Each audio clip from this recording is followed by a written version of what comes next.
Hello student, welcome to my new video. आज का video आप सभी के लिए बहुत ही ज़्यादा इंपॉर्टेंट है क्योंकि आज से हम केमिस्ट्री का भी ये जो सीरीज है उसको हम स्टार्ट कर रहे हैं। कौन सा सीरीज? तो याद रखेंगे आज के इस वीडियो में आपकी जो केमिस्ट्री है उसका चैप्टर 1 से 5 तक के जितने भी 2 नंबर वाले महत्वपूर्ण प्रश्न हैं जो बोर्ड एग्जाम 2025 के लिए इंपॉर्टेंट है, उन्हीं सभी प्रश्नों पर हम डिस्कस करने वाले हैं। मैं यही कहूंगा वीडियो को अंत तक जरूर देखिएगा, बिकॉज क्योंकि देखिए रियल बात है ना कि मैं ओनली उन्हीं प्रश्नों को बता रहा हूं जो आपके बोर्ड एग्जाम में पूछ लिए गए हैं या जिनका चांसेस है बोर्ड एग्जाम 2025 में पूछने का। ठीक है ना? तो अदरवाइज सबसे पहले तो 2 नंबर वाला मैं करा दे रहा हूं 1 से 5 तक का, फिर से एक और वीडियो आएगा जिसमें हम 6 से 10 तक के जो चैप्टर हैं उसके 2 नंबर वाले करा देंगे, फिर से 3 नंबर वाले, 4 नंबर वाले, 5 नंबर वाले, ऐसे हम कराते हुए चलेंगे जी। मैं आशा करता हूं बात समझ के होंगे। तो चलिए जी स्टार्ट करते हैं, समझते हैं।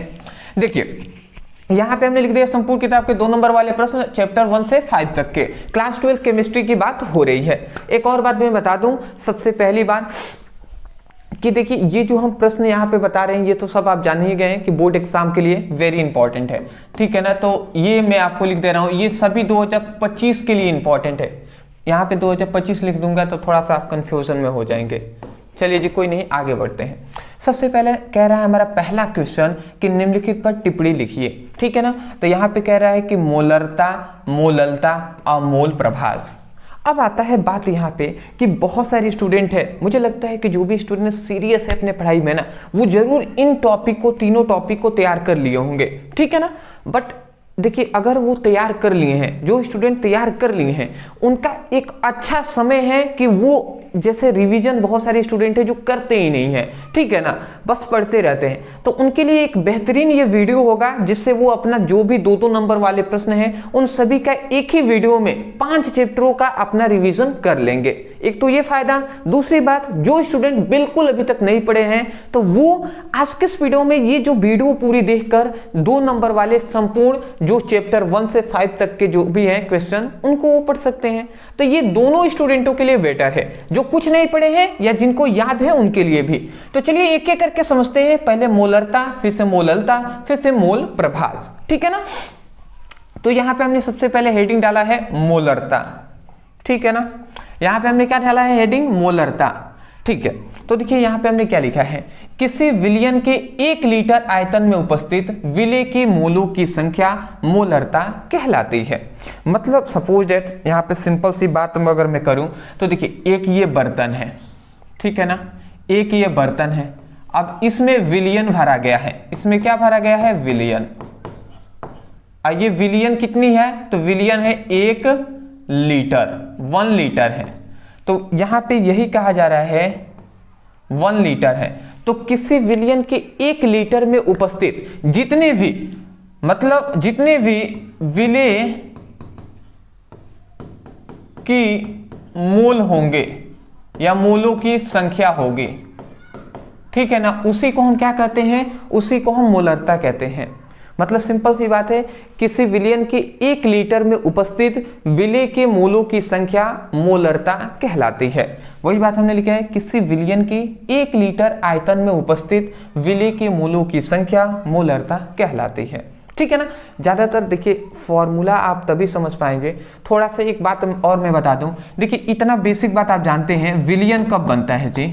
विलयन 2 घटकों से मिलकर बनता है, एक होता है विलायक और एक होता है विलय। जब विलायक और विलय दोनों आपस में मिलेंगे तभी जाकर विलयन बनेगा। जैसे विलायक का मतलब जैसे कि पानी हो गया, अब विलय का मतलब जैसे चीनी हो गया, नमक हो गया, इस तरीके से एग्जाम्पल में दे रहा हूं।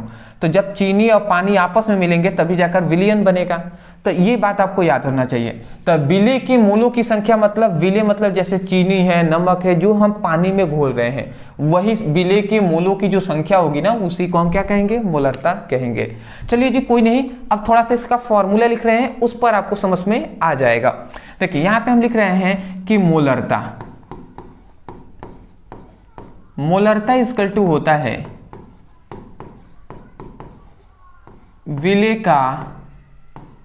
विलय की मोल विलेय की मोल या मोलों की संख्या हम लिख सकते हैं। विलेय का मोल क्या है, या विलेय के मोलों की संख्या बटे विलयन की मोल, सॉरी विलयन का आयतन ना,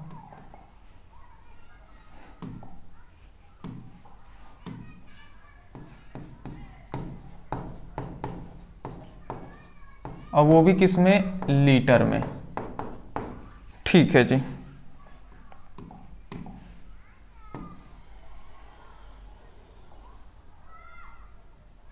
ठीक है, ये आप देख लीजिए। देखिए हमने क्या लिखा है, मोलरता इक्वल टू विलेय का मोल बटे विलयन का आयतन।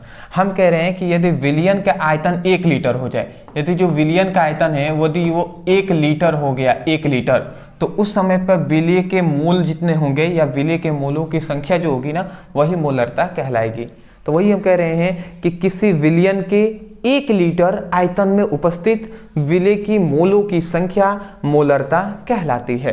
तो यही बात हमने परिभाषा लिखा है। परिभाषा के बाद ये फॉर्मूला आप लिख लेंगे। एक और बात मैं बता दूं, यहाँ पे थोड़ा सा मैं इसको इरेज कर दे रहा हूँ और यहाँ पे मैं आपको बता दे रहा हूँ। देखिए यहाँ पर विलेय का मोल लिखा गया है, तो एक मोल का फॉर्मूला होता है मोल बराबर होता है भार बटे अणुभार। ठीक है ना, तो मोल बराबर एक क्या होता है, ये फॉर्मूला होता है, इसको याद रखेंगे कि मोल बराबर होता है भार बटे अणुभार, ये होता है। तो यहाँ पर विलेय का मूल लिखा गया है, तो विलेय का मूल मतलब विलेय का भार बटे विलेय का अणुभार। तो इस फॉर्मूले को थोड़ा सा हम एक्सचेंज करके हम ऐसे भी, या हम ये भी फॉर्मूला लिख सकते हैं, इससे आपको कंफ्यूजन नहीं होना चाहिए, कि मोलरता इक्वल टू क्या लिख सकते हैं, विलेय का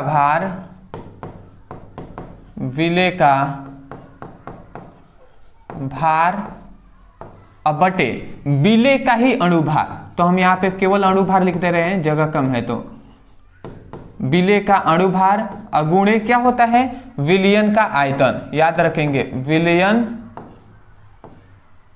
का आयतन। अब विलयन का आयतन किस में, तो लीटर में। तो ये थोड़ा सा आपको दिखाई दे रहा होगा, नहीं दे रहा है तो मैं थोड़ा सा 1 मिनट देख भी लूंगा। ठीक है जी, तो ये इंपॉर्टेंट एक है, चलिए जी इसको नोट डाउन आप कर लीजिएगा। ये फॉर्मूला है, ये भी फॉर्मूला है। 1 मिनट में देख लूं, साइड में दिखाई दे रहा है ना, सॉरी थोड़ा सा मैं इसको करेक्ट कर देना रहा हूं।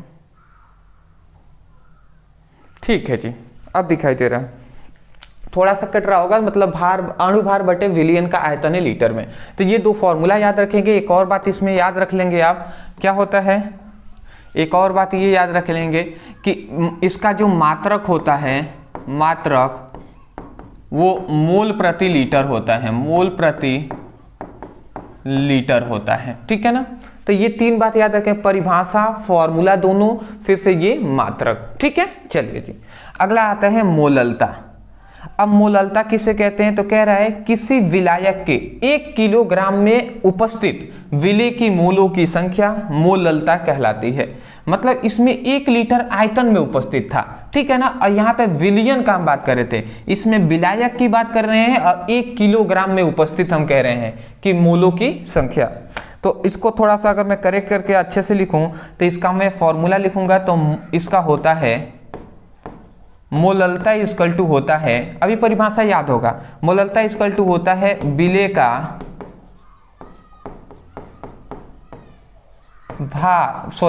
विलेय का मोल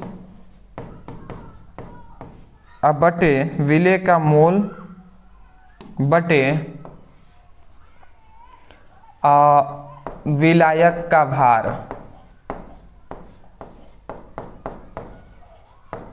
अब विलायक का भार याद रखेंगे किलोग्राम में होगा, केजी में होना चाहिए। तो ये फॉर्मूला आप याद रखेंगे। ठीक है ना, ये फॉर्मूला आप याद रख लेंगे कि मोललता इक्वल टू विलेय का मोल बटे विलायक का भार, वो भी किलोग्राम में। तो हम यही कह रहे हैं कि यदि कोई भी विलायक है तो उसका 1 किलोग्राम हो, यदि किसी भी विलायक का 1 किलोग्राम में उपस्थित किसी भी विलायक के 1 किलोग्राम में उपस्थित विलेय की मोलों की संख्या जो होती है वही हम मोललता कहते हैं। समझ रहे हैं ना? तो वही कहा गया, किसी विलायक के 1 किलोग्राम में उपस्थित विलेय की मोलों की संख्या मोललता कहलाती है। ठीक है ना? अब देखिए, अगर हम इसको थोड़ा सा अच्छे से लिखना चाहें, एक और इसका फॉर्मूला आप ऐसे भी लिख सकते हैं। क्या लिख सकते हैं जी? कि विलेय का मोल बराबर हम जानते हैं भार बटे अणुभार। तो हम इसी प्रकार मोललता के एक और फॉर्मूला यहाँ पे लिख सकते हैं कि मोललता इसका टू लिख सकते हैं विलेय का भार बटे विलेय का ही अणुभार अगुणे विलायक का भार, अब वो भी किलोग्राम में। तो ये भी हमारा फॉर्मूला हो जाएगा। इस फॉर्मूले को भी आप नोट डाउन कर लेंगे। ठीक है ना? चलिए कोई नहीं, इसको मैं कवर नहीं कर रहा हूं, आशा करता हूं आपको दिखाई दे रहा होगा। तो ये कर लेंगे।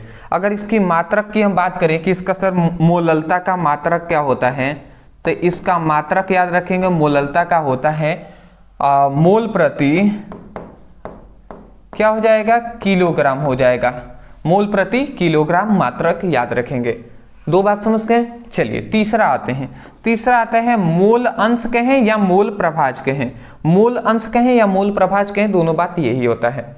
यहां पे कह रहा है किसी विलयन में उपस्थित किसी घटक का मोल प्रभाज उस घटक के मोलों की संख्या तथा कुल मोलों की संख्या के अनुपात को मोल अंश कहते हैं या मोल प्रभाज कहते हैं।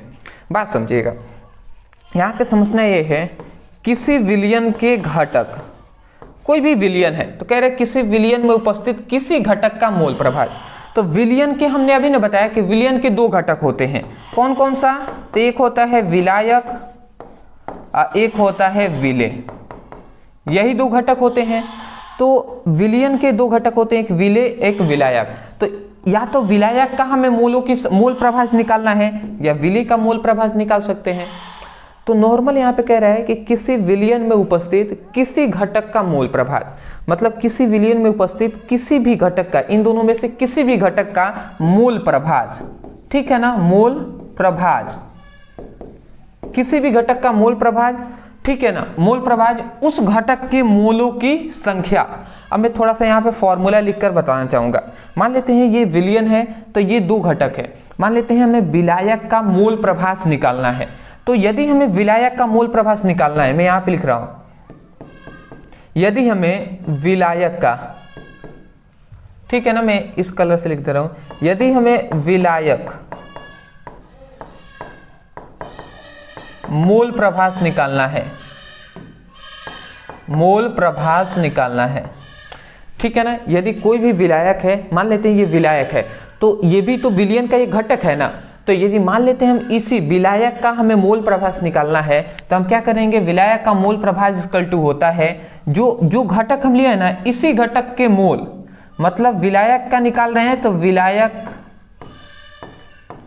का मोल मतलब मोलों की संख्या। मोल लिख रहे हैं तो मोल मतलब मोलों की संख्या की बात कर रहे हैं, विलायक के मोलों की संख्या की बात कर रहे हैं। तो इसलिए शॉर्ट में लिख दिया विलायक के मोल बटे, हम क्या लिखेंगे? बटे कुल मोलों की संख्या। कुल कब होगा? जब विलायक के मोलों की संख्या और विलेय के मोलों की संख्या दोनों को आपस में ऐड करेंगे तभी तो कुल मोल होगा।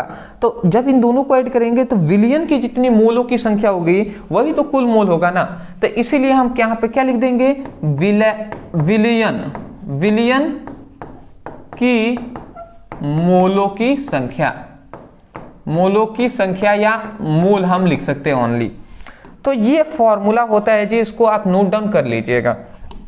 मतलब यहां पे ये कहा गया कि किसी विलयन में उपस्थित किसी भी घटक का मोल प्रभाज, मान लेते इसका निकालना है विलायक का, तो किसी विलयन में उपस्थित किसी भी घटक का मोल प्रभाज उस घटक के, देखिए विलायक है ना, तो उस घटक के मोलों की संख्या बटे, ठीक है ना, मोलों की संख्या तथा विलयन की मोलों की संख्या, या इसके जगह पर हम कह सकते हैं कुल मोलों की संख्या के अनुपात को हम क्या कहते हैं? मोल प्रभाज कहते हैं।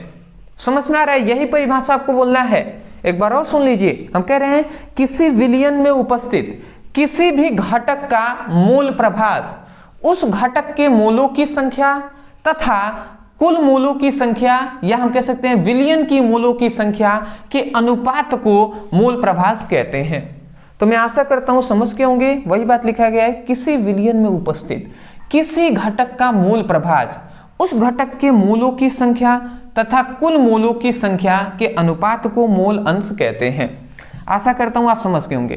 तो अभी तो हमने विलायक का अगर मूल प्रभाज निकालना है तो इस फॉर्मूले से निकाल लेंगे, परंतु यदि विलयन का निकालना, सॉरी विलायक का तो निकाल लिए, विलय का मूल प्रभाज निकालना है तो क्या करेंगे, तो कुछ नहीं करेंगे।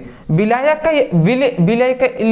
का तो ये हो जाएगा, यदि हमें विलय का मूल प्रभाज निकालना होगा, विलय का मूल प्रभाज, तो चुपचाप हम दो जगह यहाँ पे विलय का अगर हमें मूल प्रभाज निकालना है तो हम चुपचाप यहाँ पे विलय लिख देंगे, सेम टू सेम वही बात हो जाएगी जी। विलय का मूल प्रभाज इक्वल टू विलय के मूलों की संख्या बटे क्या होता है, विलयन की मूलों की संख्या। नॉर्मल बात है। तो ये आपका फॉर्मूला हो जाएगा जी। स्क्रीनशॉट ले लें, आगे बढ़ेंगे। मेन आपका यही है, स्क्रीनशॉट जल्द से जल्द लीजिए। चलिए जी, इस पर थोड़ा सा हम देखिए, मैं कोई भी टॉपिक होता है ना दोस्त, मैं दिल से कह रहा हूँ, मुझे जब तक कंफर्म नहीं होगा ना तब तक मैं थोड़ा सा इस पर ज़्यादा ही डिटेल में बताता रहता हूँ। अदरवाइज रिवीजन चल रहा है तो मैं चाहता तो अभी बहुत देर हो गया ना, नहीं तो अभी तक कुछ टॉपिक हमने कवर करा दिया होता। बट मुझे दिल से संतुष्टि होती है जब मैं पूरी तरीके से बताने का, अभी मैं फिर भी अभी बहुत सारी चीज़ें हैं जिसको मुझे मजबूरन छोड़ना पड़ता है, नहीं बता पाते हैं क्योंकि समय लगता है। समय ही मेन है इस टाइम पे, क्योंकि आपके पास भी समय कम है, कम बचा हुआ है, हमें पढ़ना ज़्यादा है। तो मैं वही चाहता हूँ ना कि हम उन्हीं टॉपिक पर या उन्हीं विषयों पर थोड़ा डिस्कस करें जो हमारे बोर्ड एग्जाम के लिए इंपॉर्टेंट है। अब मैं डीप में डिस्कस ही कर लूँ, अब मान लेते हैं डीप में डिस्कस करें और जिन टॉपिक पर डिस्कस करें वो शायद अगर मतलब उतना इंपॉर्टेंट ना हो तो अच्छा नहीं ना होगा जी। अब जो इंपॉर्टेंट ये सभी हैं तो ये इंपॉर्टेंट है, ये बोर्ड एग्जाम में बिल्कुल आएंगे, तो इसको आप तैयार कर लीजिएगा।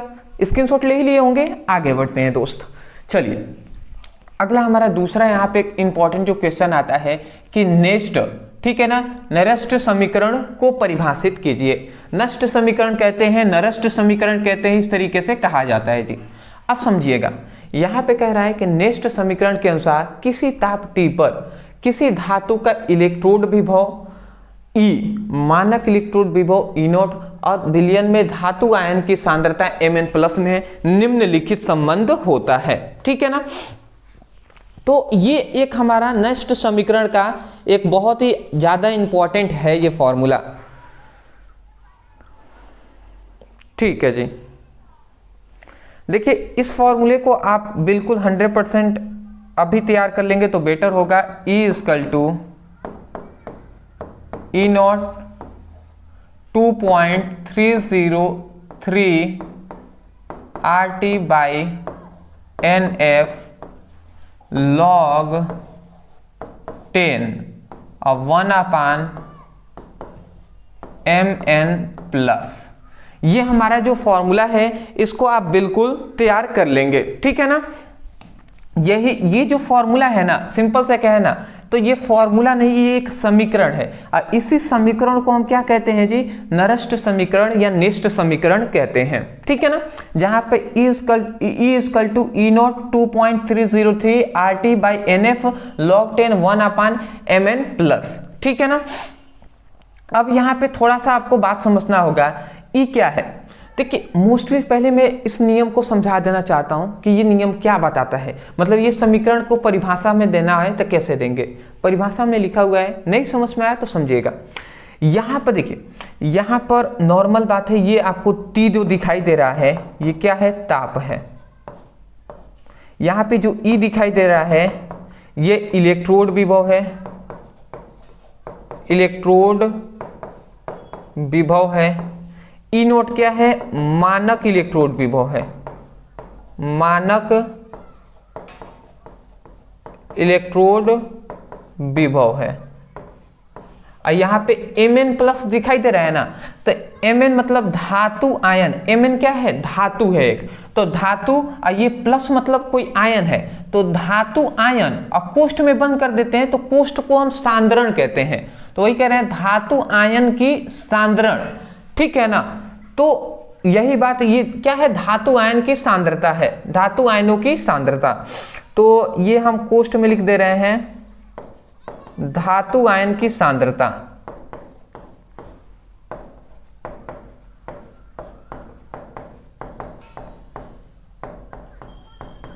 तो नॉर्मल सी बात मैं अगर बताना चाहूं तो ये समीकरण में यही मोस्टली 4 टॉपिकों में 4 चीजों में संबंध बताया गया है। मतलब यही बात कहा गया है कि नेक्स्ट समीकरण के अनुसार किसी ताप T पर, नेक्स्ट समीकरण के अनुसार किसी ताप T पर इलेक्ट्रोड विभव E, ठीक है ना, कोई भी धातु है, कोई भी धातु का टुकड़ा है, ठीक है ना, कोई भी मान लेते हैं ये एक धातु का टुकड़ा है, तो हम यही कह रहे हैं कि नेक्स्ट समीकरण के अनुसार किसी ताप T पर किसी धातु के इलेक्ट्रोड विभव E, मानक इलेक्ट्रोड विभव E0 तथा धातु आयन की सांद्रता Mn प्लस में निम्नलिखित संबंध होता है। में क्या होता है, निम्नलिखित संबंध होता है। अब वही संबंध हुई, वही समीकरण, उस संबंध से ही हमें एक समीकरण मिलता है जो यहाँ पे आपको दिखाई दे रहा है। ठीक है ना, ठीक है जी, ठीक है। तो इतना बात आप याद रखेंगे। तो अब मैं आशा करता हूं परिभाषा बोल देंगे कि नेक्स्ट समीकरण, मतलब कहेंगे नेक्स्ट समीकरण के अनुसार किसी ताप T पर किसी धातु का इलेक्ट्रोड विभव E, मानक इलेक्ट्रोड विभव E0, धातु आयन की सांद्रता Mn प्लस में निम्नलिखित संबंध होता है। वही बात सेम टू सेम यहाँ पर लिखा गया है। ठीक है ना। अब देखिए यहाँ पे R के, यहाँ पे एक और चीज मैंने बताना, ये R जो है ना, ये गैस नियतांक है, गैस नियतांक है। ठीक है जी। और उसके बाद यहाँ पे एक और चीज दिखाई दे रहा है, F क्या है, फैराडे स्थिरांक है, स्थिरांक। और यहाँ पे N क्या है, N है इलेक्ट्रॉनों की संख्या, N है इलेक्ट्रॉनों की संख्या, इलेक्ट्रॉनों की संख्या जी। तो ये आपका है, इतना स्क्रीनशॉट ले लें, आगे बढ़ते हैं दोस्त। चलिए नेक्स्ट समीकरण भी हमारा क्लियर हो चुका है। ठीक है जी। देखिए मैं बेसिक बात करूं तो मैं उतना राइटिंग पे फोकस नहीं करता हूं, मतलब मैं चाहता हूं आप समझ कर याद करें। तो अदरवाइज समझ में तो आपको राइटिंग मेरी आती है ना, अगर आती है तो अच्छी बात है, नहीं आती है तो थोड़ा सा आप कमेंट में हमें बता सकते हैं, बट मैनेज करने का प्रयास कीजिएगा। हो सकता है मेरी राइटिंग उतनी अच्छी आपके जैसी नहीं हो, बट फिर भी मैं प्रयास करता हूं कि आपको समझने लायक मैं उतना लिख सकूं। ठीक है ना। तो इतना लिख लीजिएगा। अगर थोड़ा सा आपको साफ ना दिखाई दे, थोड़ा छोटी दिखाई दे रही होगी अगर, तो वीडियो की क्वालिटी को आपको बढ़ा लेना है। ठीक है ना। कभी भी, आज के नहीं, कभी भी आपको थोड़ी सी कोई दिक्कत अगर आती है, वीडियो की क्वालिटी को आप बढ़ा सकते हैं। ठीक है, इतनी तो बात आपको पता है ना। चलिए जी, अब हम आगे बढ़ते हैं। अब थोड़ा सा दूसरे कलर का यूज हम करेंगे।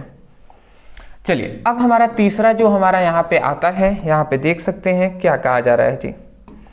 कह रहा है गैल्वेनिक सेल अब विद्युत अपघटनीय सेल, अपघटनीय, ठीक है ना। गैल्वेनिक सेल अब विद्युत अपघटनीय सेल में अंतर लिखिए। अब इन दोनों में हमें अंतर लिखना है। ये अपघटनीय कर लेंगे, थोड़ा सा मैं इसको काट दे रहा हूं। ठीक है ना, इतनी बात आप समझ गए हैं। विद्युत अपघटनीय सेल है और ये गैल्वेनिक सेल है। देखिए आप चाहें तो अंतर के लिए बीच में एक रेखा खींचकर दोनों साइड बना सकते हैं। इधर पॉसिबल, मतलब उतना मैंने सोचा कि टाइम लगेगा, इसलिए पहले मैं विद्युत अपघटनीय सेल को बता दे रहा हूं, फिर से गैल्वेनिक सेल का 3 अंतर बता दे रहा हूं। तीनों का अलग अलग करके इस तरीके से लिख लेंगे। बात आप समझ रहे हैं ना। एक इधर आप लिख लेंगे विद्युत अपघटनीय सेल, इधर गैल्वेनिक सेल, और एक एक अंतर जो है, एक एक अंतर फर्स्ट सेकेंड थर्ड इधर लिख लेंगे, फर्स्ट सेकेंड थर्ड इधर लिख लेंगे। आशा करता हूं आप समझ गए होंगे। तो देखिए सबसे पहले विद्युत अपघटनीय सेल क्या है। तो देखिए इसमें कह रहा है कि विद्युत अपघटनीय जो सेल होता है वो रासायनिक ऊर्जा को विद्युत ऊर्जा में परिवर्तित करता है। ठीक है ना। विद्युत अपघटनीय सेल रासायनिक ऊर्जा को विद्युत ऊर्जा में बदलता है। नॉर्मल सी बात है। रासायनिक ऊर्जा का मतलब आप समझ रहे हैं ना। जैसे आप नॉर्मल सा अपने घर में ही सेल देखे होंगे, ठीक है ना। तो उस सेल में जो अंदर रहता है ना, वो एक रासायनिक हम कह सकते हैं ऊर्जा देता है। या रासायनिक ऊर्जा का सिंपल सा हम ऐसे कोई भी शादी विवाह में हम देखते हैं कि हम उसमें डीजल डालते हैं, तो डीजल डालते हैं तब जाकर वो हमें विद्युत ऊर्जा देता है। तो डीजल क्या है, एक प्रकार का रासायनिक ऊर्जा है और उससे हमें विद्युत ऊर्जा में वो परिवर्तित कर देता है, जो मशीन होता है, ठीक है, जैसे डायनोमो कहते हैं हम। तो उस पर डिस्कस नहीं करेंगे, इतना जानिए विद्युत अपघटनीय सेल क्या कहता है, रासायनिक ऊर्जा को विद्युत ऊर्जा में बदलता है। दूसरी बात याद रखेंगे, हाँ ये इतना पहला समझ के। अब गैल्वेनिक सेल में पहला होता है कि गैल्वेनिक सेल क्या करता है, विद्युत ऊर्जा को रासायनिक ऊर्जा में बदलता है। जस्ट अपोजिट, रासायनिक ऊर्जा विद्युत ऊर्जा में बदलता है, गैल्वेनिक सेल विद्युत ऊर्जा को रासायनिक ऊर्जा में बदलता है। दूसरा, विद्युत अपघटनीय सेल में क्या होता है, रेडॉक्स अभिक्रिया स्वतः ही होती है। मतलब इसमें विद्युत अपघटनीय सेल में रेडॉक्स अभिक्रिया अपने आप होती रहती है। रेडॉक्स अभिक्रिया का मतलब जिसमें ऑक्सीकरण और अपचयन की क्रिया साथ साथ होती रहती है, उसे रेडॉक्स अभिक्रिया कहते हैं। परंतु गैल्वेनिक सेल में रेडॉक्स अभिक्रिया विद्युत धारा प्रवाहित करने पर होती है।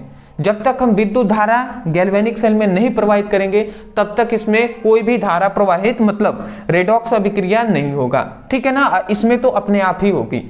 अगला तीसरा आता है विद्युत अपघटनीय सेल में कि किसी बाहरी स्रोत की आवश्यकता नहीं होती है।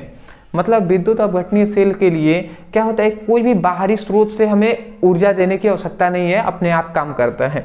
परंतु इसमें क्या है, इसमें बाहरी परिपथ में बैटरी या विद्युत ऊर्जा के अन्य स्रोतों को लगाने की आवश्यकता होती है। गैल्वेनिक सेलों के लिए बाहर से कोई भी बैटरी या हम विद्युत ऊर्जा का स्रोत लगाना आवश्यक होता है, तभी जाकर ये काम करता है, ठीक है। आशा करता हूं कि आपको समझ में आ गया होगा। ये तीन अंतर है, इन तीनों का लिख लेंगे, ठीक है ना। ये टाइपिंग में थोड़ी सी मिस्टेक है, आप इसको सुधार कर लेंगे। स्क्रीनशॉट लेंगे, ले लीजिए। चलिए, बहुत बेहतर। अगला हमारा यहाँ पे आता है कि देखिए यहाँ पे कह रहा है सिल्वर नाइट्रेट के घोल में कॉपर की छड़ डुबोने पर घोल का रंग नीला क्यों हो जाता है, व्याख्या कीजिए। ये भी क्वेश्चन थोड़ा पूछा गया है, तो इसलिए मैंने सोचा कि 2 नंबर में ये पूछा गया था, तो मैंने सोचा कि इस पर डिस्कस कर लिया जाए, ठीक है ना। तो चलिए जी, यहाँ पे हमने उत्तर क्या लिखा है, ध्यान से समझेंगे। कह रहा है कि विद्युत रासायनिक श्रेणी में, ठीक है ना। अच्छा, यहाँ पे एक बात समझिएगा, यहाँ पे सिल्वर नाइट्रेट कह रहा है। सिल्वर नाइट्रेट का मतलब कि AgNO3 है। तो सिल्वर नाइट्रेट के घोल में यदि हम कॉपर को Cu मतलब कॉपर के छड़ को डुबो लेते हैं, मतलब थोड़ा सा बात को समझिएगा। यहाँ पे एक बर्तन है और सिल्वर नाइट्रेट का क्या है, घोल है। घोल मतलब एक विलयन है, मतलब ये क्या है, एक विलयन है, ठीक है। इसको मैं हटा दे रहा हूं। इसमें क्या भरा गया है, सिल्वर नाइट्रेट AgNO3। देखिए यहाँ एक बर्तन है जिसमें सिल्वर नाइट्रेट का घोल इसमें भरा गया है। तो सिल्वर नाइट्रेट के, देखिए कह रहा है कि सिल्वर नाइट्रेट के घोल में कॉपर के छड़ को डुबोने पर, अब इसमें हम कॉपर के छड़ को हम इसमें डुबो देते हैं। कॉपर के इसमें मान लेते हैं इस प्रकार, ये कॉपर का छड़ है, ये किसका, कॉपर का छड़ है, इसको हम इसमें डुबो देते हैं। तो डुबोने पर घोल का रंग नीला क्यों हो जाता है, ये जो अंदर ये घोल जो है इसका जो रंग है वो नीला हो जाता है। तो अब पूछा जा रहा है कि जैसे ही हमने कॉपर के छड़ को डुबाया तो ये जो घोल है, विलयन है, वो नीला क्यों हो गया, ठीक है ना। तो अब देखिए यहाँ पे कहा जा रहा है कि जो सिल्वर होता है ना, यहाँ पे सिल्वर नाइट्रेट है, तो जो Ag होता है, Ag है ना, वो कॉपर से, ठीक है ना, मतलब एक विद्युत रासायनिक श्रेणी होता है। तो विद्युत रासायनिक श्रेणी में जो कॉपर होता है, जो ये कॉपर का छड़ है, तो ये जो कॉपर है ये सिल्वर से ऊपर होता है, ठीक है ना। तो इसी का मेन कारण यही होता है।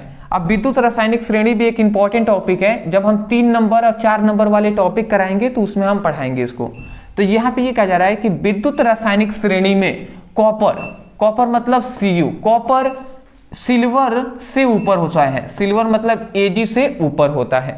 एक विद्युत रासायनिक श्रेणी होता है जिसमें कॉपर ऊपर होगा, सिल्वर नीचे होगा, ठीक है ना। तथा कॉपर की छड़ ठीक है ना। कॉपर की छड़ AgNO3, मतलब कॉपर का ये जो छड़ है AgNO3 सिल्वर नाइट्रेट में डुबोने पर, के विलयन में डुबोने पर Ag क्या करता है, AgNO3 से Ag को विस्थापित कर देता है। मतलब जब हम ये इस सिल्वर नाइट्रेट के विलयन में कॉपर को डुबोते हैं तो ये कॉपर क्या करता है, ये Ag है ना, इसको निकाल देता है, ठीक है ना। और ये कॉपर खुद इसका स्थान ग्रहण कर लेता है और तब जाकर क्या बनाता है, Ag को विस्थापित करके कॉपर नाइट्रेट मतलब ये बनाता है, ठीक है ना, जिसके कारण विलयन जो होता है वो नीला हो जाता है, ठीक है ना। यही मेन हमारा कारण है, बट कोई नहीं जी, इसको हम अच्छे से समझ लेते हैं, ठीक है ना। देखिए यहाँ पे सिंपल सी बात है कि जब हम कॉपर को लेते हैं और सिल्वर नाइट्रेट से हम कराते हैं, सिल्वर नाइट्रेट AgNO3, जब हम कॉपर के छड़ को सिल्वर नाइट्रेट के विलयन में डुबोते हैं तो सिल्वर नाइट्रेट के 2 अणु हम लेंगे। तो जैसे ही हम डुबोते हैं ना तो क्या होता है कि ये जो कॉपर है, ठीक है ना, ये कॉपर जाता है और इस सिल्वर को मतलब इसको Ag को निकाल देता है। तो यहाँ पे जो बनता है, सबसे पहले तो यहाँ पर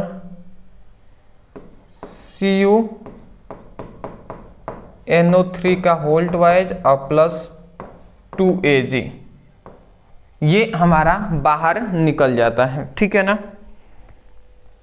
ठीक है, ये बात आप समझ गए। जैसे कॉपर जो है ना, ये क्या करता है, इस Ag को निकाल देता है, बाहर निकल गया और ये कॉपर जाकर यहाँ पे ऐड हो जाता है, तो ये हमारा कॉपर नाइट्रेट बन जाता है, ठीक है। नॉर्मल सी बात है, ये आप समझ गए।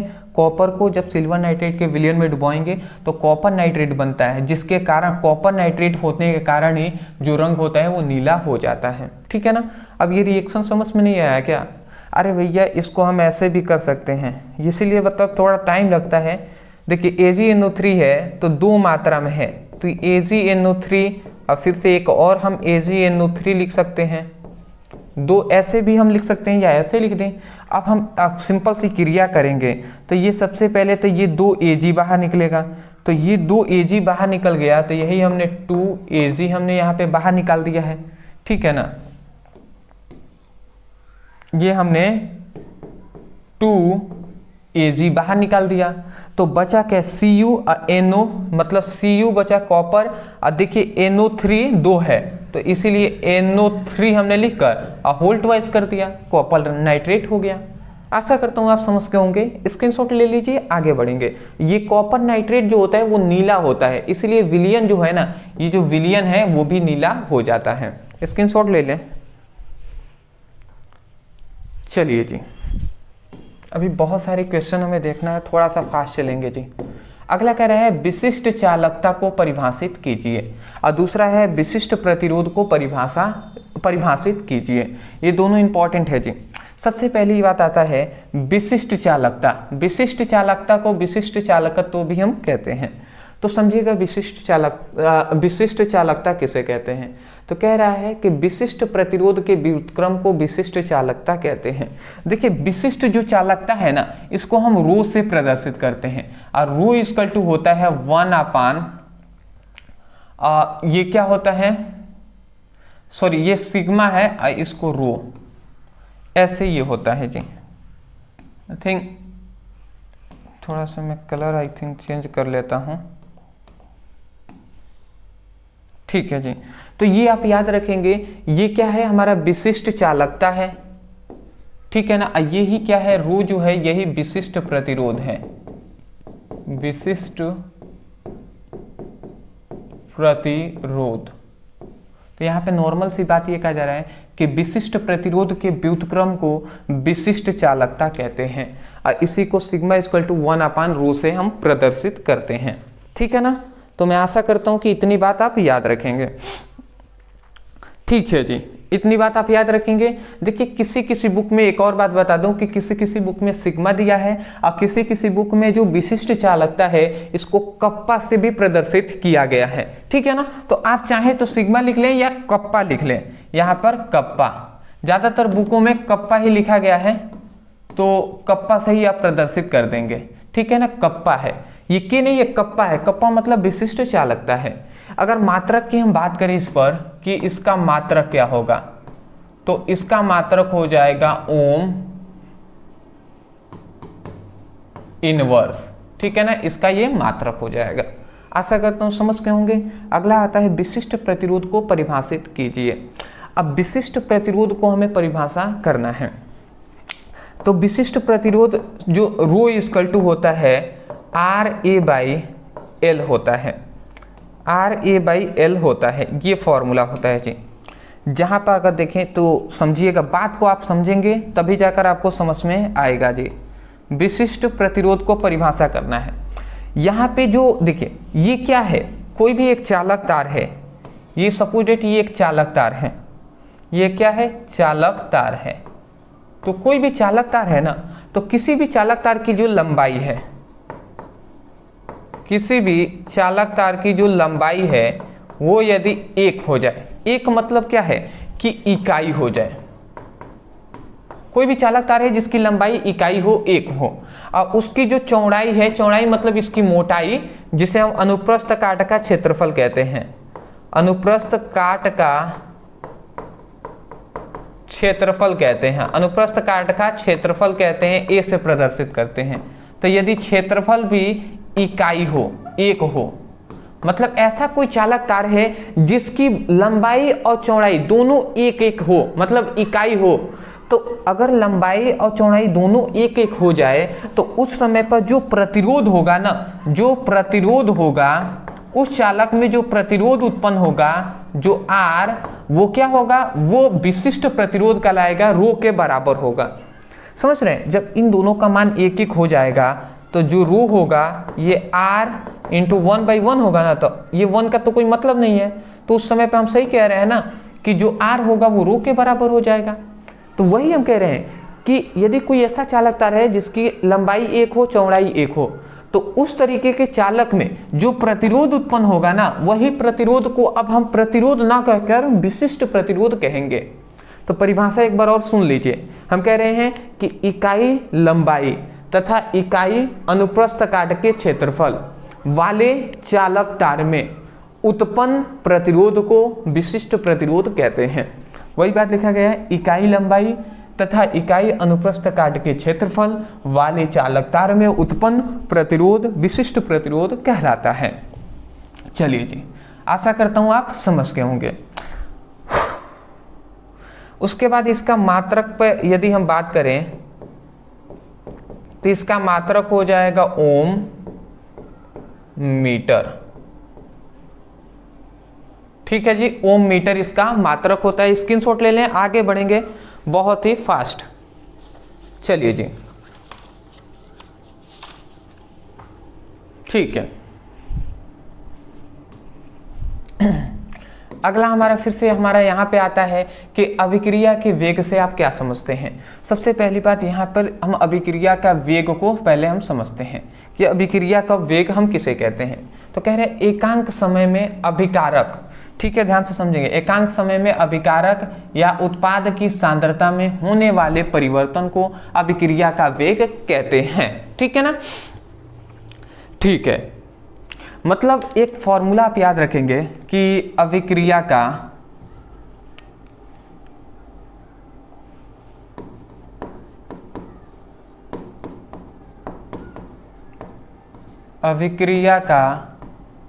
वेग इक्वल टू अभिकारक या उत्पाद, अभिकारक या उत्पाद की सांद्रता में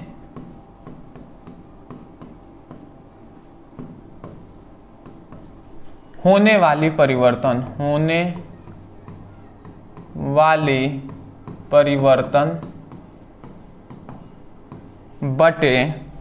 बटे क्या हो जाएगा,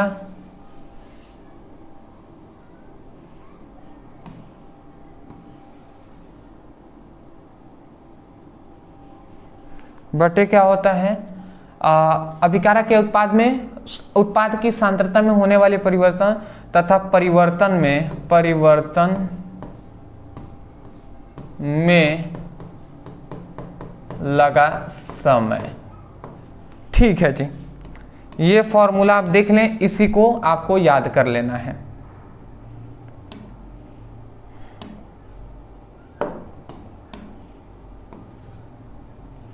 सॉरी जी, थोड़ा सा मैं इसको कोष्टक में बंद कर दे रहा हूं। ठीक है ना, इसको आप कोष्टक में बंद कर लीजिएगा। अभिक्रिया का जो वेग होता है वो अभिकारक या उत्पाद की सांद्रता में होने वाले परिवर्तन और उसके परिवर्तन होने में लगा समय के अनुपात के बराबर होता है। मतलब जैसे A है और B है, ये दोनों मिलकर मान लेते हैं C और D बना रहे हैं, तो इतनी बात पता है कि इधर वाले को हम अभिकारक कहते हैं, अभिकारक कहते हैं, और इधर जो प्रोडक्ट बनता है उसे हम उत्पाद कहते हैं। तो अभिकारक या उत्पाद की सांद्रता में, इसकी सांद्रता में होने वाली जो परिवर्तन है, और जब परिवर्तन होगा मतलब घटेगा या बढ़ेगा, तो उसमें लगा जो समय होगा ना, तो इन दोनों के अनुपात को ही हम अभिक्रिया का वेग कहते हैं। तो हम अभिक्रिया का वेग हम ऐसे कर सकते हैं, तो हम ऐसे कह सकते हैं कि जो समय हो मतलब वो एक समय हो, इकाई हो, तो एकांक कह सकते हैं या इकाई कह सकते हैं। तो एकांक समय में अभिकारक या उत्पाद की सांद्रता में होने वाले परिवर्तन को अभिक्रिया का वेग कहते हैं। ठीक है ना, इतनी बात आप बेसिक याद रखेंगे।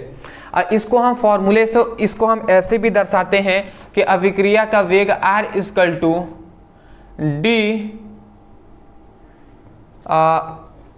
D R by dx by dt, ऐसे भी हम दर्शाते हैं, जहां पर dx क्या है, अभिकारक या उत्पाद की सांद्रता में परिवर्तन, और dt क्या है, सांद्रता में परिवर्तन में लगा समय है। तो इस बात को भी याद रखेंगे। r क्या है, अभिक्रिया का वेग है या अभिक्रिया का दर है। ठीक है, अब इसका मात्रक एक याद रखेंगे कि इसका मात्रक जो होता है वो क्या होता है, mole into litre inverse into second inverse. ठीक है जी, तो ये एक आप मात्रक भी याद रख लेंगे। चलिए, ये मात्रक आपको याद रहेगा, मैं आशा करता हूं। मात्रक भी mole litre inverse second inverse होता है। ठीक है ना, तो आशा करता हूं कि इतनी बात बेसिक आप समझ गए होंगे। अब चलिए जी, एक ये जो टॉपिक है, ये देखिए, ये टॉपिक मैं जानता हूं कि इसको मैं कितना भी समझा दूं तो ये आपको अभी उतना ज़्यादा बेसिक समझ में जब तक नहीं है तब तक नहीं आएगा। तो इस टॉपिक को मैं कहूँगा कि आप सभी को, भले ही परिभाषा हमने लिखा हुआ है, आप परिभाषा को चाहें तो यहाँ से रट सकते हैं। ठीक है ना, अभिक्रिया के वेग स्थिरांकों से आप क्या समझते हैं। तो अभिक्रिया का जो वेग स्थिरांक है, यहाँ पे हमने परिभाषा लिखा है, किसी रासायनिक अभिक्रिया के किसी क्षण पर अभिकारक का आणविक सांद्रता C हो तो उस समय पर अभिक्रिया का जो वेग dx बाई dt होता है वो सांद्रता के समानुपाती होता है। मतलब सिंपल सी बात कहे ना, तो अभिक्रिया का जो वेग है या दर है, अभी ना अभिक्रिया का वेग या दर जिसे R से प्रदर्शित करते हैं, R dx बाई dt होता है। तो ये dx बाई dt क्या है, अभिक्रिया का वेग ही तो है। तो अभिक्रिया का वेग dx बाई dt, तो अभिक्रिया का जो वेग होता है वो सांद्रता C से हम प्रदर्शित करते हैं, तो सांद्रता के समानुपाती होता है। ठीक है ना, तो मतलब कोई भी रासायनिक अभिक्रिया के किसी क्षण पर, कोई भी रासायनिक अभिक्रिया है तो किसी क्षण पर अभिकारक का आणविक सांद्रता यदि C है, कोई भी अभिकारक है, ठीक है ना, जैसे A plus B equal to C plus D बन रहा है, तो इधर वाला अभिकारक हो जाएगा, इधर वाला उत्पाद हो जाएगा। तो हम यही कह रहे हैं कि किसी रासायनिक अभिक्रिया, कोई भी रासायनिक अभिक्रिया है, तो किसी रासायनिक अभिक्रिया के किसी क्षण पर अभिकारक की जो सांद्रता है यदि वो C है तो क्या होगा, तो उस समय पर इस रासायनिक अभिक्रिया का जो वेग होगा वो सांद्रण के समानुपाती होता है। बात समझ गए। तो यही हम कह रहे हैं कि किसी रासायनिक अभिक्रिया के किसी क्षण पर अभिकारक का सांद्रण C हो तो उस रासायनिक अभिक्रिया का जो वेग होता है वो क्या होता है, सांद्रता के समानुपाती होता है। ये सांद्रता है। अब यहाँ पे सिंपल सी बात है, यदि सांद्रता C हो तो सांद्रता C के ही समानुपाती dx बाई dt है, ये समानुपाती का चिन्ह हटता है, इक्वल का चिन्ह आता है, तो यहाँ पे k एक नियतांक आता है, अब k बाई C हो जाएगा, k इंटू C हो जाएगा। अब इसको हम थोड़ा सा आगे बढ़ा दें तो जो k का यहाँ पे जो सांद्रता है, जो सांद्रता C है ना, मतलब ये जो अभिकारक की सांद्रता यदि हम उसको 1 मान लेते हैं, तो यदि अभिकारक की सांद्रता 1 हो जाए तो उस समय पर dx बाई dt जो होगा वो k के बराबर हो जाएगा, dx बाई dt होगा वो k के बराबर हो जाएगा। यहाँ पे k क्या है? k है अभिक्रिया का वेग स्थिरांक, ठीक है ना, ये क्या है? वेग स्थिरांक है, ठीक है ना। तो ये वेग स्थिरांक जो होता है वो अभिकारक की सांद्रता में होने वाले परिवर्तन और उसमें लगा समय के अनुपात के भी बराबर होता है। तो चलिए जी स्क्रीनशॉट ले लें, आगे हम बढ़ते हैं। परंतु कब होगा? जब सांद्रता C के बराबर होगा, मतलब सांद्रता 1 होगा तब, ठीक है ना। ले लें फटाफट, चलिए जी अगला हमारा नेक्स्ट जो आता है, तापीय गुणांक को परिभाषित कीजिए। तापीय गुणांक क्या होता है तो समझिएगा, यहाँ पे कह रहे हैं किसी अभिक्रिया के दो तापों के 10 डिग्री सेल्सियस अंतराल के वेग स्थिरांक के अनुपात को तापीय गुणांक कहते हैं, ठीक है ना। अब यहाँ पे देखिए, ठीक है, मतलब यहाँ पे कह रहा है किसी रासायनिक अभिक्रिया के दो तापों के 10 डिग्री सेल्सियस के वेग स्थिरांक के अनुपात को तापीय गुणांक कहते हैं। तो तापीय गुणांक का एक फॉर्मूला भी यही होता है, तापीय गुणांक। तापीय गुणांक इक्वल टू होता है 35 डिग्री सेल्सियस ताप पर वेग स्थिरांक। अब बटे क्या होता है? बटे होता है 25 डिग्री सेल्सियस ताप पर वेग स्थिरांक, ठीक है। तो ये हमारा दो फॉर्मूला है जी, मैं आशा करता हूं कि ये फॉर्मूला आप याद रख लेंगे। देखिए यहाँ पे कह रहा है कि कोई भी रासायनिक अभिक्रिया है तो किसी अभिक्रिया के दो ताप, ये दो ताप हैं, तो किसी अभिक्रिया के दो तापों के 10 डिग्री सेल्सियस के अंतराल 35 और 25 के बीच कितना का अंतर है? 10 का अंतर है कि नहीं? तो वही कह रहे हैं 10 डिग्री सेल्सियस के अंतराल के वेग स्थिरांक के अनुपात को, दिख रहे हैं ना, वेग स्थिरांक का अनुपात है, अनुपात को ही हम तापीय गुणांक कहते हैं, ठीक है ना। और यहाँ पे याद रखेंगे कि सामान्यतः ये दोनों ताप को 25 और 35 डिग्री सेल्सियस ही लिया जाता है, ठीक है। स्क्रीनशॉट ले लें, इंपॉर्टेंट है, सभी 2 नंबर वाले हैं। मैं बता इसीलिए रहा हूं क्योंकि ये सभी इंपॉर्टेंट है, इसीलिए तो इसको हल्के में आपको नहीं लेना है। अगला कह रहा है अभिक्रिया की कोटि किसे कहते हैं, उदाहरण सहित समझाइए। समझ लेते हैं जी, अभिक्रिया की कोटि। यहाँ पे कह रहे हैं किसी रासायनिक अभिक्रिया का वेग अभिकारकों की सांद्रता के प्रथम मतलब अभिकारकों की सांद्रताओं के घातों के योगफल को अभिक्रिया की कोटि कहते हैं, ठीक है ना। मतलब सिंपल सी बात यहाँ पे ये है, देखिए, मतलब सपोज डेट ऐसे मान लेते हैं कोई भी अभिक्रिया है, ठीक है ना। जैसे सपोज डेट, बात आप समझिएगा अभी तभी याद होगा आपको, ठीक है ना। सपोज डेट मान लेते हैं कि ये एक अभिक्रिया है, जैसे अभिक्रिया क्या है कि ए प्लस बी ये दोनों मिलकर उत्पाद बना रहे हैं, प्रोडक्ट बना रहे हैं। ये दो अभिकारक हैं और ये मिलकर उत्पाद बना रहे हैं। जहां ये स्मॉल ए है, यहाँ पे स्मॉल बी है, ये क्या है? ये एक नंबर है, ठीक है ना। ये क्या है? जो ए हम यहाँ पे लिखे हैं ना, ये एक नंबर है। जैसे कि नहीं लिखते हैं कि 2 ए हमने लिख दिया या ए जी लिख दिया और +3 सी यू लिख दिया, तो ये जो ए जी है, सी यू है, ये ए बी है, और ये 2 और 5 जो है ना, यही ए और बी है, मतलब कोई नंबर है। तो यहाँ पे सिंपल सी ये बात बताया जा रहा है कि कोई भी रासायनिक अभिक्रिया है तो इसका जो वेग होगा, ये एक रासायनिक अभिक्रिया है, तो किसी रासायनिक अभिक्रिया का जो वेग होता है ना, वो अभिकारक, इधर वाला क्या है? अभिकारक है, अभिकारक,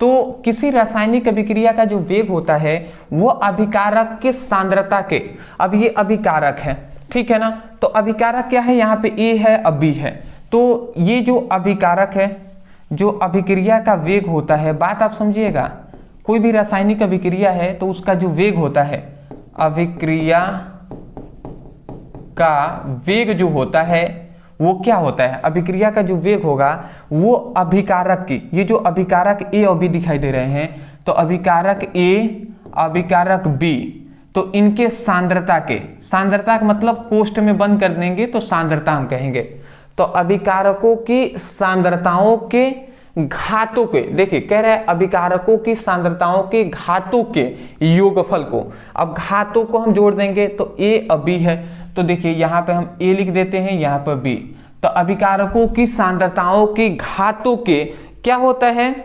समानुपाती होता है, ठीक है ना, तो इनके घातों के क्या होता है, घातों के क्या होता है, समानुपाती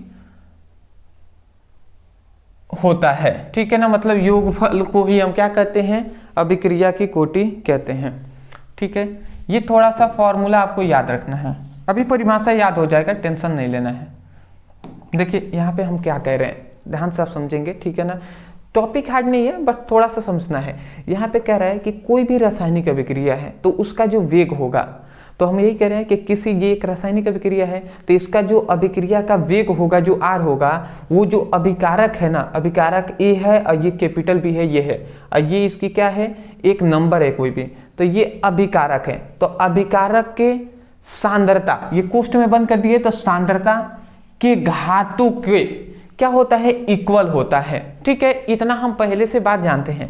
अब इनके घात क्या है, ए और बी है, तो जो कोटि होता है ना, जो वास्तव में हम कहें कि कोटि होता है, इस अभिक्रिया की कोटि अगर हमसे पूछ दे तो इन जो अभिकारकों की जो सांद्रता के घात क्या है, ए और बी है, तो इनका जब हम ए और बी को जोड़ देंगे तो जो हमें मिलेगा वही कोटि होगा, समझ रहे हैं, ए और बी जो मिलेगा ना वही कोटि होगा जी। तो याद रखेंगे, यही कहा जा रहा है कि किसी रासायनिक अभिक्रिया का जो वेग होता है वो अभिकारकों के सांद्रताओं के घातों के योगफल के बराबर होता है। कौन, कोटि, वही लिखा है, किसी रासायनिक अभिक्रिया का वेग अभिकारकों की सांद्रताओं के घातों के योगफल को ही अभिक्रिया की कोटि कहते हैं। तो ये है परिभाषा और ये एग्जाम्पल आप लिख लेंगे, ठीक है ना, ये आप जरूर नीचे ये फॉर्मूला लिख लेंगे, स्क्रीनशॉट ले लीजिए, आगे बढ़ते हैं, ये भी फॉर्मूला आप लिख लेंगे। चलिए जी ले लें। उसके बाद अब हम जानेंगे शून्य कोटि की अभिक्रिया, ठीक है जी, ठीक। अब देखिए यहाँ पे हमारा कह रहा है शून्य कोटि की अभिक्रिया को हमें बताना है, तो शून्य कोटि की अभिक्रिया किसे कहते हैं, तो ऐसी रासायनिक अभिक्रिया जिनका वेग अभिकारकों की सांद्रता के शून्य घात पर निर्भर करता है उसे शून्य कोटि की अभिक्रिया कहते हैं। मतलब सपोज डेट कोई भी रासायनिक अभिक्रिया है, जैसे मान लेते हैं आर और ये बन गया पी, मतलब सिंपल सी बात है, ये रिएक्टेंट है, ये प्रोडक्ट है, मतलब ये अभिकारक है और ये क्या है, उत्पाद है, और ये क्या है, हम एक रासायनिक अभिक्रिया की बात करें, ये एक रासायनिक अभिक्रिया है, ये क्या है, रासायनिक अभिक्रिया है। तो हम ये कह रहे हैं कि किसी रासायनिक अभिक्रिया का वेग, अब इस रासायनिक अभिक्रिया का अगर हमें वेग ज्ञात करना है तो किसी रासायनिक अभिक्रिया का जो वेग होता है, ठीक है ना, किसी रासायनिक अभिक्रिया का जो वेग होगा वो अभिकारकों की सांद्रताओं के शून्य घात के क्या होगा, समानुपाती होगा। तो मान लेते हैं ये एक रासायनिक अभिक्रिया है, तो इसका जो वेग होगा, जो आर होगा, वो देखिए कह रहा है किसी ऐसी रासायनिक अभिक्रिया जिसका वेग अभिकारकों की सांद्रताओं की, ठीक है ना, अभिकारक क्या है, आर है, तो अभिकारक आर है, तो अभिकारकों की सांद्रताओं के कोष्ठ में बंद करेंगे तो सांद्रता उसे कहते हैं, तो अभिकारकों की सांद्रताओं की शून्य घात पर निर्भर करता है। इसका जो घात है ना, इसके ऊपर दिख रहे हैं, यहाँ पे कुछ भी है, नंबर नहीं है, तो इसका मतलब घात क्या है, शून्य है, तो शून्य घात के क्या होता है, समानुपाती होता है या निर्भर करता है, उसी को हम शून्य कोटि की अभिक्रिया कहते हैं। तो ये हमारा मेन यही फॉर्मूला हमारा यहाँ से ये मिला। मतलब हम यही कह रहे हैं ऐसी रासायनिक अभिक्रिया जिसका वेग अभिकारक के सांद्रताओं के शून्य घात पर निर्भर करता है, या हम कह सकते हैं समानुपाती होता है, उसे शून्य कोटि की अभिक्रिया कहते हैं। ठीक है ना। अब यहाँ पे एक और बात याद रख लेंगे, अगर हम इसको थोड़ा सा आगे बढ़ाते हैं तो यहाँ से क्या मिल जाएगा, आर, समानुपाती का चिन्ह हटता है तो यहाँ पे एक नियतांक आता है जो है कि ये जो आर किसी भी घात के ऊपर, किसी भी अंक के ऊपर यदि 0 हो ना, शून्य घात हो, तो उसका मान 1 होता है, तो इंटू 1 हो जाएगा। तो अगर हम देखें इसको तो आर जो होगा वो के के बराबर हो जाएगा, आर जो होगा वो के के बराबर हो जाएगा। तो आर क्या है, वेग है, और यहाँ पे के क्या है, के है वेग स्थिरांक। तो इससे हमें ये पता चला कि कोई ऐसी रासायनिक अभिक्रिया है जिसका घात, मतलब कोई ऐसी रासायनिक अभिक्रिया है जिसमें अभिकारक का सांद्रता यदि शून्य हो, अभिकारक की सांद्रताओं का घात यदि शून्य हो, तो उस समय पर जो अभिक्रिया का वेग होगा वो वेग स्थिरांक के बराबर होगा। चलिए स्क्रीनशॉट ले लीजिए, आगे बढ़ते हैं दोस्त, फटाफट ले लीजिए। चलिए अभी थोड़ा क्वेश्चन और भी हमें देखना है। देखिए यहाँ पे हमारा जो ये क्वेश्चन आता है ये भी बहुत बार रिपीट हुआ है कि संक्रमण तत्व रंगीन यौगिक या कह देते हैं रंगीन आयन क्यों बनाते हैं। तो यहाँ पे कह रहा है, देखिए कह रहा है कि संक्रमण तत्वों के अधिकांश योग, मतलब अधिकांश यौगिक, ये यौगिक है, अधिकांश यौगिक ठोस अवस्था में या जलीय विलयन में रंगीन होते हैं। मतलब ये जो संक्रमण तत्व होते हैं जिसे हम डी ब्लॉक का तत्व भी कहते हैं, डी ब्लॉक तत्व भी हम कहते हैं संक्रमण तत्वों को। तो जो डी ब्लॉक के तत्व होते हैं वो अधिकांश ठोस अवस्था में होते हैं या किसमें, जलीय विलयन में। जब भी वो ठोस अवस्था में होंगे या जलीय विलयन में होंगे तो वो कैसे होंगे, रंगीन होंगे, मतलब उनका अलग अलग कलर होगा। तो वही कहा जा रहा है कि जो डी ब्लॉक के तत्व होते हैं जिसे हम संक्रमण तत्व कहते हैं, तो संक्रमण तत्वों का संक्रमण तत्व अधिकांश ठोस अवस्था में या जलीय विलयन में रंगीन होते हैं। ठीक है, यह गुण, मतलब यह गुण, यहाँ पे थोड़ा सा ये गलत हो गया है, यहाँ पर देखिए हिंदी में लिख दिया गया है जैसे यह गुण एस व पी, मतलब यह गुण एस तथा पी ब्लॉक के कक्षाओं से भिन्न होता है। मतलब ये जो गुण है केवल डी ब्लॉक वाली जो कक्षाएं होंगी उन्हीं में पाया जाएगा, एस व पी ब्लॉक की जो कक्षाएं होंगी उनसे भिन्न होता है। ठीक है ना। अगला कह रहा है संक्रमण तत्वों के योग, मतलब संक्रमण तत्वों के जो यौगिक होते हैं, संक्रमण तत्वों के यौगिक और जो आयन है, आयनों का रंगीन होना इसका एक विशिष्ट गुण है। ये आप लिखना चाहें, ये बिल्कुल थोड़ा सा देखिए बड़ा लिखना पड़ता है, ये थोड़ा किताबी लैंग्वेज में हमने लिखा हुआ है, बट मेन मोटिव क्या है, कोई भी संक्रमण तत्व तो क्यों रंगीन होता है। तो रंगीन होने का मेन मोटिव है कि उसका जो कक्षाएं हैं ना, जो कक्षाएं हैं वो अपूर्ण होना। अपूर्ण मतलब कक्षाएं जो हैं वो अपूर्ण हैं, वो पूरी तरीके से भरी हुई ना हो। ठीक है, तो संक्रमण तत्वों के डी ब्लॉक के जो तत्व होते हैं उसका जो डी कक्षक होता है, जो डी कक्षक होता है या डी उपकोष जो होता है वो अपूर्ण होता है, भरा हुआ नहीं होता है। इसीलिए ना डी ब्लॉक के जो तत्व होते हैं वो सभी रंगीन आयन बनाते हैं या रंगीन यौगिक बनाते हैं या रंगीन दिखते हैं। तो वही यहाँ पे सिंपल सी बात कह दिया गया है, वे यौगिक जिसमें डी उपकोष में अयुग्मित इलेक्ट्रॉन होते हैं। अयुग्मित इलेक्ट्रॉन का मतलब कि पूर्ण रूप से नहीं भरे हुए होंगे, अयुग्मित इलेक्ट्रॉन होते हैं वो प्रायः ही रंगीन होते हैं। यदि ये क्वेश्चन आता है तो पॉसिबल होगा तो पूरा यहाँ से यहाँ तक लिख लेंगे या सिंपल सा यहाँ से लिख लीजिएगा, वे यौगिक जिनमें डी उपकोष में अयुग्मित इलेक्ट्रॉन होते हैं, मतलब जोड़ा अयुग्मित इलेक्ट्रॉनों का मतलब पेयर नहीं बनाते हैं, अयुग्मित इलेक्ट्रॉन होते हैं, उससे हम क्या कहते हैं, प्रायः क्या होते हैं, रंगीन होते हैं। स्क्रीनशॉट ले लें दोस्त, आगे बढ़ते हैं। इस पर छोटा सा टॉपिक है, मतलब क्या उतना डिस्कस ज़्यादा किया जाए। अब अयुग्मित इलेक्ट्रॉन जिनको नहीं पता है तो अब फिर से उनको टाइम लगेगा ना, समय हमारे पास से कम है तो थोड़ा सा तो मेहनत करना ही पड़ेगा। अगला आता है उप सहसंयोजक संख्या किसे कहते हैं, उदाहरण सहित समझाइए। अब हमारा अंतिम जो आता है उप सहसंयोजक संख्या किसे कहते हैं, उदाहरण सहित हमें समझाना है। ठीक है, तो देखिए यहाँ पे कह रहा है किसी उपसंयोजक यौगिक में उपस्थित लिगेंड केंद्रीय धातु परमाणु के साथ जितने उपसंयोजक बंध से बनाए होते हैं या बनते हैं उसकी संख्या को उपसंयोजक संख्या कहते हैं। जैसे एक एग्जांपल से मैं आपको समझाता हूँ। जैसे एग्जांपल हम एक उपसंयोजक यौगिक का ले लेते हैं, जैसे K4FeCN का होल 6।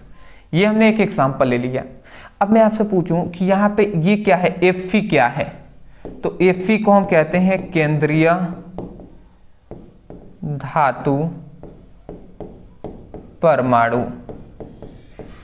यहाँ पे जो ये Cn है, ये आपको जो Cn आपको दिखाई दे रहा है, यहाँ पे ये जो Cn दिखाई दे रहा है, इसे हम क्या कहते हैं, लिगेंड कहते हैं। तो अगर हम इसकी संरचना बनाएं नॉर्मली तो K4 है ना, तो 4K हो जाएगा। ये जो केंद्रीय धातु परमाणु जो Fe है वो बीच में ऐसे हो जाएगा। और लिगेंड कितना है, 6 मात्रा में है। तो first, second, third, fourth, fifth, sixth. और ये लिगेंड जो है ये जुड़ जाएंगे CN CN CN CN CN CN। तो ये एक संरचना इस प्रकार बनती है। तो देखिए यहाँ पे सिंपल सी बात कहा जा रहा है कि किसी उपसंयोजक यौगिक में उपस्थित लिगेंड, यही ना लिगेंड है जी, ये सभी लिगेंड है। Cn जो दिखाई दे रहा है, और ये जो क्या है, ये केंद्रीय धातु परमाणु है। तो यहाँ पे ये कहा जा रहा है कि किसी उपसंयोजक यौगिक में उपस्थित लिगेंड केंद्रीय धातु परमाणु से, केंद्रीय धातु परमाणु के साथ जितने उपसंयोजक बंध बनाते हैं। तो ये जो बंध आपको दिखाई दे रहा है, ये एक जो रेखा दिखाई दे रहा है, इसे हम उपसंयोजक बंध कहते हैं। तो इनकी जितनी संख्या होगी ना, उसी संख्या को ही हम क्या कहते हैं, उसी संख्या को उपसंयोजक संख्या कहते हैं। समझ में आ गया? तो हम यही कह रहे हैं किसी, देखिए 1 2 3 4 5 6, तो यहाँ पर जो Fe का उपसंयोजक संख्या होगा वो 6 हो जाएगा। तो यही हम कह रहे हैं कि किसी उपसंयोजक यौगिक में उपस्थित लिगेंड केंद्रीय धातु परमाणु से जितना उपसंयोजक बंध बनाते हैं उनकी संख्या को ही हम क्या कहते हैं, उनकी संख्या को ही उपसंयोजक संख्या कहते हैं। स्क्रीनशॉट ले लें, आगे बढ़ते हैं जी। चलिए ले लिए होंगे ना, तो एक परिभाषा लिखने के बाद एग्जाम्पल ये फिगर बना लेंगे और यहाँ पे लिख देंगे कि Fe की उपसंयोजक संख्या 6 होती है। ठीक है ना? तो चलिए दोस्तों, आज के लिए इतना ही हम रहने देते हैं। अदरवाइज मैं यही कहूँगा कि बहुत ही अच्छा लगा आपसे, मतलब आपको अभी मैंने कुछ वीडियो अपलोड किया है, तो हालांकि रिस्पॉन्ड जो मिल रहा है वो बहुत ही बेहतरीन मिल रहा है। तो मुझे अच्छा लगता है कि चलिए मेहनत तो हम कर रहे हैं, उसके साथ साथ आप भी अपने लिए मेहनत कर रहे हैं, तो बहुत ही खुशी होती है। तो मैं यही कहूँगा दोस्त, मन लगाकर पढ़ाई कीजिए, ठीक है ना? ज़्यादा अदरवाइज डिस्ट्रैक्शन की ओर आपको नहीं जाना है, अपने पढ़ाई पर अभी फोकस करना है। अदरवाइज मैं यही कहूँगा, यदि आपको लगता है आपके लिए कुछ मेहनत किया जा रहा है तो सपोर्ट करने के लिए आप चैनल को सब्सक्राइब कर दीजिएगा, ठीक है ना? डिस्क्रिप्शन बॉक्स में आपको सभी सब्जेक्ट का लिंक है, वहाँ से अपनी स्टडी कर सकते हैं, ठीक है ना? हाँ, आपको लिंक किसका दिया जाएगा मैं बता दे रहा हूँ। फिजिक्स का मैं आपको बता दे रहा हूँ। फिजिक्स जो है ना, तो फिजिक्स के 14 चैप्टर हैं, तो हमने 2 नंबर वाले सभी आपको स्टडी करा दिया है। सबसे पहले 2 नंबर वाले हमने आपको कराया है, 2 नंबर वाले आपको मिलेगा, 2 नंबर वाले हमने कराया है 2 नंबर वाले प्रश्नों को, तो उसी का जो लिंक है वो मैं आपको दूंगा, ठीक है ना? 2 नंबर वाले प्रश्न को हम लिंक दे रहे हैं। कैसे देंगे तो समझिएगा, 3 पार्ट में आपको मिलेगा। पहला ये देख लीजिए, पहला होगा 1 to 5, ठीक है ना? दूसरा होगा 6 to 10, अगला होगा 11 to 14। तो ये आप तीनों वीडियो जरूर देख लीजिएगा, फर्स्ट, सेकेंड और थर्ड। एक वीडियो में 1 से 5 चैप्टरों का 2 अंक वाले प्रश्न पढ़ाए हैं, फिर से दूसरे में 6 से 10 तक के, फिर से तीसरे में 11 से 14 तक के। तो इनको जरूर आप फिजिक्स के भी अब 2 नंबर वाले प्रश्नों को पढ़ लें। केमिस्ट्री का भी हम इसको करा दिए, इसका जल्दी पार्ट 2 आएगा अब पार्ट 2 में हम क्या करा देंगे, जो चैप्टर 6 से लेकर 10 तक के 2 नंबर वाले प्रश्न हैं इसको कवर करा देंगे। फिर से हम 3 नंबर वाले पे आएंगे, 4 नंबर वाले, 5 नंबर वाले सब कराएंगे जी। अदरवाइज इंस्टा का लिंक डिस्क्रिप्शन बॉक्स में है, जरूर फॉलो कर लीजिएगा और टेलीग्राम व्हाट्सएप ग्रुप में ज्वाइन हो जाएंगे। वहां पे जो भी स्टडी मटेरियल होंगे वो प्रोवाइड किए जाएंगे। कल मिलते हैं दोस्त एक बेहतरीन टॉपिक के साथ एक नए वीडियो में। Thank you so much for watching this video. Thank you.